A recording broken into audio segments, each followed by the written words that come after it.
السلام علیکم ورحمۃ اللہ وبرکاتہ۔ مغل شہزادے جہانگیر نے ایک دن اپنی نجی محفل میں ایک خواجہ سرا کو فارسی میں گدھا کہہ دیا۔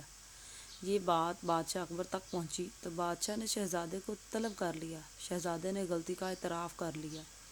اکبر نے اس سے کہا، شیخ کمہار اور بادشاہ کی زبان میں فرق ہونا چاہیے۔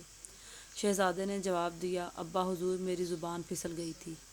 بادشاہ نے کہا، بیٹا، جو شخص اپنی 2 تولے کی زبان قابو میں نہیں رکھ سکتا وہ لاکھ کوس وسیع سلطنت کیسے قابو میں رکھے گا؟ بادشاہت زبان سے شروع ہوتی ہے اور زبان پر ہی ختم ہو جاتی ہے۔ زبان کو لگام دینا سیکھو، سلطنت خود ہی لگام میں آ جائے گی۔ سچی توبہ۔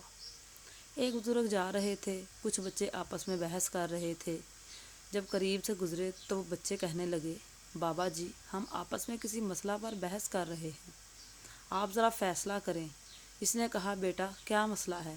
بچے نے کہا کہ ہم آپس میں بحث کر رہے ہیں کہ ایک آدمی بڑا نیک ہو، کبھی گناہ نہ کیا ہو، اس کے دل پر اللہ کی خاص نظر رہتی ہے، یا ایک آدمی بڑا ہی گناہ گار ہو اور سچی توبہ کر لے، اس کے دل پر خاص نظر رہتی ہے۔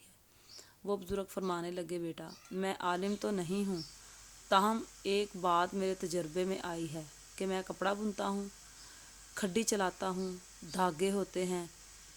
میرے تجربے میں بات آئی ہے کہ جو دھاگا ٹوٹ جاتا ہے میں اسے گرہ لگاتا ہوں، اس کے بعد اس پر خاص نظر رکھتا ہوں کہ دوبارہ ٹوٹ نہ جائے۔